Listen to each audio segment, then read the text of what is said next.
I'm Kristen Sicky, and this is Anthony Lopez. He's our supervisor of the facilities manager.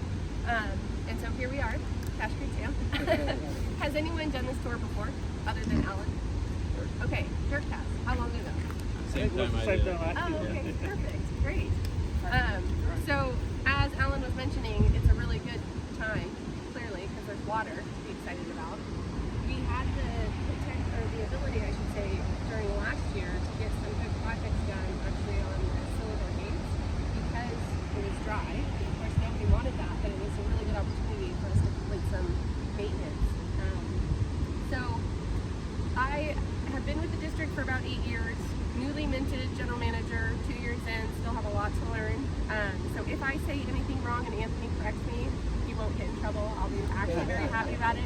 And some of you may know the history of Lake County even better than I do. So just with that said, our district was formed in 1951 by the legislature, and we're connected sort of to the county. Our board of directors are appointed by the county board of supervisors, but we operate as an independent special district.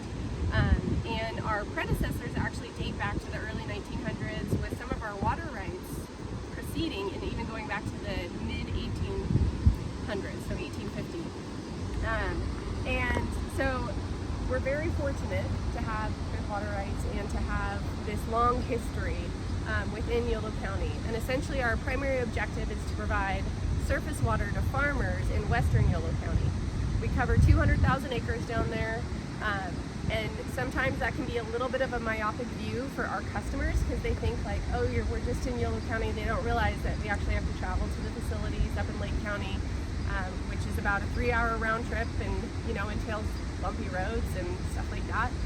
Remote operations are something that we're starting to invest in more so that we can be more efficient with resources.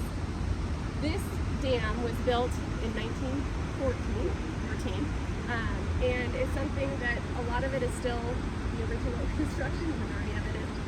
We've made some minor upgrades. We do have one gate that could be remotely operated to assist with operations, but for the most part, during storm season or during flood operations, we actually have to have somebody up here manning the dam. We have complete control of monitoring the level and monitoring kind of what's going on with the situation. So I did get calls obviously this year about how do you even know, whether you're having an issue up here or how things are going. So with USGS, of course, we observe their lake level, right, as at Lakeport of Rumsey, but we also have our own sensors all throughout here to let us know what's going on. And so we're able to plan and respond accordingly and get someone up here as soon as we need to.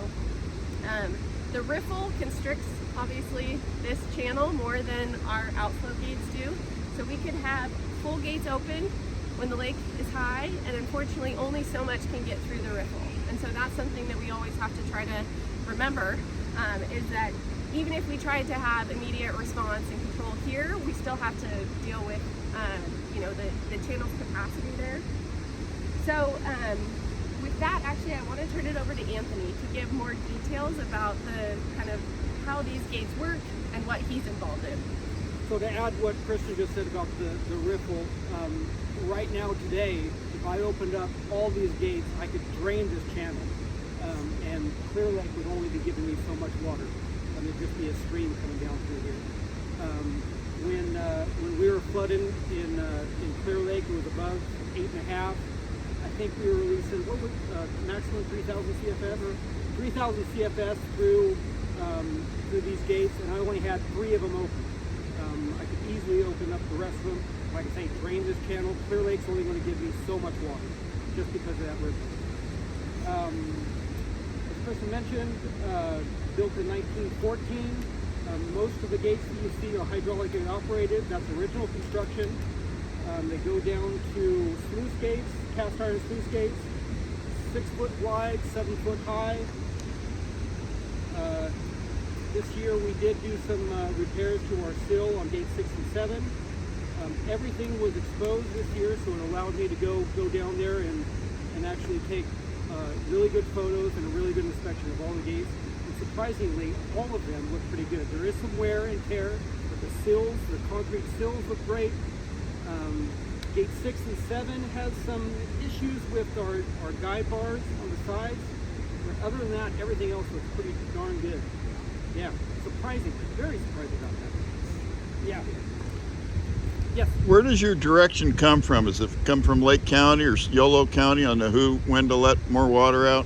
That's a good question. So there's two different decrees that are connected to the governance of operations here. One's known as the Gopchivik decree, which is the flood releases. And so that tells us exactly what needs to be done at certain elevations and during certain periods of the year, or November to March, I want to say, March 15th. And then the Solano decree is the irrigation operation. So that tells us how much we can take at a time during the irrigation season and how quickly we can let flows out.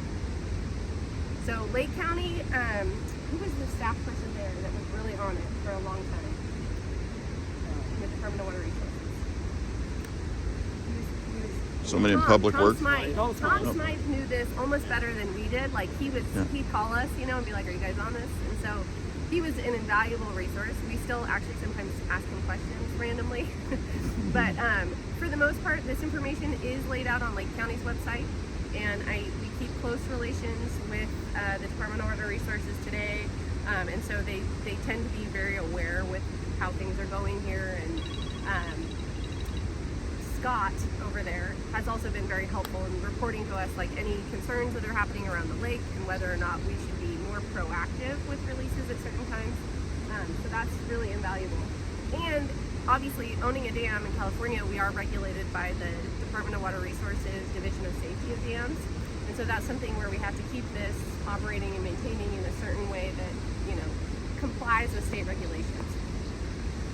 Additionally, when we were doing flood releases, and making a decision on when and when not to send somebody up here to man the site, we look at river guidance. That's NOAA? Yeah, California Nevada River Forecast Center. And they are super good. We could see, they make a prediction on what's going to be happening up here, and we make decisions based on that, and they're pretty darn accurate. Sometimes we run into a storm where it might be a little bit bigger than what they predicted, but that doesn't happen very often. So it's a good tool for us. Yeah, great Can we have a look on the other side? Sure. Yeah. A quick question. How much can the Whipple release? So